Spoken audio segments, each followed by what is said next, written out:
In 1995, a janitor named Ronald Read drove the same old car, wore the same worn-out jacket, and lived in a tiny two-bedroom house his entire life. When he died at 92, everyone expected him to leave behind nothing. Instead, he left behind $8 million. Meanwhile, that same year, an NFL player earning $17 million a year filed for bankruptcy. What did the janitor know that a millionaire athlete didn't?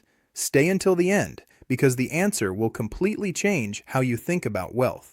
And if you're wondering why this video exists, keep watching, because something big is changing on this channel. Before we dive in, I need to talk to you about something important. This channel is evolving. After months of creating content in the crypto space, I've made a decision. We're shifting gears. Not because crypto isn't profitable, but because I want to build something with lasting impact, something that aligns with my values and helps you build real, sustainable wealth. The content coming to this channel is going to be different.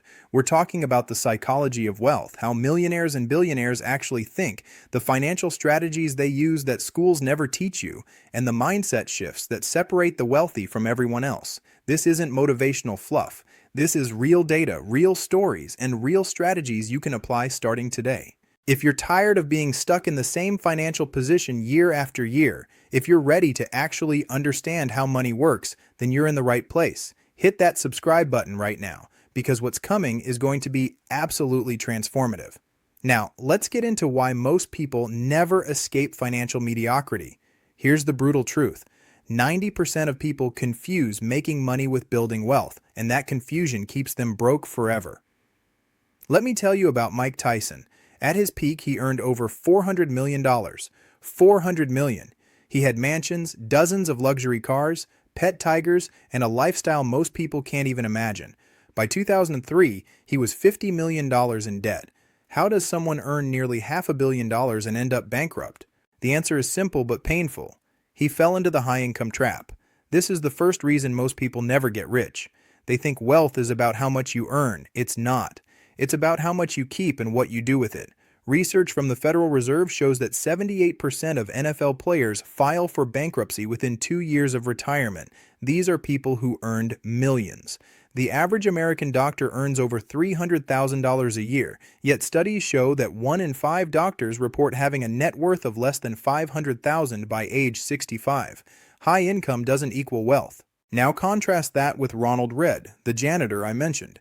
He never earned more than minimum wage, but he understood something crucial. Wealth isn't built by what you earn, it's built by what you save and invest. He lived below his means, bought dividend-paying stocks, and let compound interest do the heavy lifting for decades. When he died, his portfolio was worth $8 million. The wealthy don't chase income, they chase assets. Income pays your bills, assets make you rich. And most people spend their entire lives on the wrong side of that equation.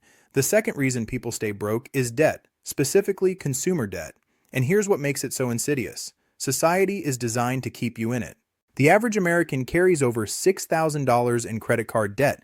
The average interest rate? Over 20%. Let's do the math. If you carry a $6,000 balance and only make minimum payments, you'll pay over $10,000 in interest alone. You're essentially paying double for everything you bought. Meanwhile, that same $6,000 invested in the stock market with a 10% annual return would grow to over $100,000 in 30 years. But here's the kicker. The system wants you in debt. Credit card companies, car loans, buy now pay later schemes, they're all engineered to make borrowing feel painless and necessary. In 1950, the average American savings rate was over 10%. Today it's barely 5%. We've been conditioned to consume, not to build. I want you to think about someone you know who's always talking about their new car, their new phone, their vacation. Now think about what you don't see, the car payment, the credit card bill, the refinanced mortgage. This is what author Thomas Stanley called big hat, no cattle in his book, The Millionaire Next Door. People who look rich but have no actual wealth.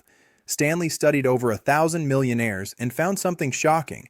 Most of them don't look rich. They drive used cars. They live in middle-class neighborhoods. They budget religiously. Meanwhile, the people driving luxury cars and wearing designer clothes are often drowning in debt, working paycheck to paycheck just to maintain an image. The wealthy understand opportunity cost. Every dollar you spend on something that loses value is a dollar you can't invest in something that gains value. The poor and middle class buy liabilities and call them assets. The rich buy assets and let them pay for their lifestyle later. The third reason most people never get rich is the most painful. They were never taught how. Our education system is designed to create employees, not entrepreneurs or investors. You can spend 16 years in school and never take a single class on taxes, investing, or building wealth. That's not an accident. Let me share a study that changed how I see everything. In 2013, researchers at Harvard studied the long-term outcomes of people who received financial education versus those who didn't. Those who learned basic investing principles in their 20s had a median net worth over 400% higher by age 50 compared to those who didn't. 400%. Just from understanding the basics. But it's not just about knowledge, it's about beliefs. Most people carry subconscious programming about money that sabotages them. Things like, money is the root of all evil, or rich people are greedy, or I'm just not good with money. These beliefs become self-fulfilling prophecies. Psychologist Carol Dweck's research on fixed versus growth mindsets applies directly to wealth. People with a fixed mindset believe their financial situation is permanent. People with a growth mindset believe they can learn, adapt, and improve. Guess which group builds wealth? Here's a real example. Warren Buffett, one of the richest people on earth, still lives in the same house he bought in 1958 for $31,500. He reads for hours every day. He's obsessed with learning. Compare that to lottery winners. Studies show that 70% of lottery winners go broke within 5 years. Why? Because they had the money but not the mindset or the education to keep it. The wealthy see money as a tool. The poor see it as a goal. The wealthy invest in their education relentlessly. The poor think education stops after school. The wealthy surround themselves with people smarter than them. The poor surround themselves with people who think like they do. If you want to be rich, you need to rewire how you think about money. And that starts with learning from people who have what you want, not from people who are stuck where you are. The fourth and final reason people never get rich is they underestimate time and overvalue instant gratification. Wealth is built slowly, but we live in a culture that worships speed. Let me give you 2 scenarios. Scenario 1, I offer you $1 million right now. Scenario 2, I offer you 1 penny that doubles every day for 30 days. Which do you take? Most people take the million, but here's the math. That penny doubling every day becomes over $5 million by day 30. On day 28, you'd have over $1,300,000. That's the power of compound growth, and most people can't visualize it because they're focused on right now. Albert Einstein allegedly called compound interest the 8th wonder of the world. He said, "Those who understand it, earn it. Those who don't, pay it." And that's the game. The wealthy earn compound interest. The poor pay it through debt. Here's a real-world example. If you're 25 years old and you invest $300 a month into an index fund averaging 10% annual returns, by the time you're 65, you'll have over $2 million. That's not luck. That's math. That's time. That's patience. But most people can't wait. They want the new phone now, the vacation now, the car now. They finance their lifestyle instead of their future, and every year they delay investing is a year of compound growth they'll never get back. There's a concept in behavioral economics called hyperbolic discounting. It means humans are wired to value immediate rewards over future ones, even when the future reward is objectively better.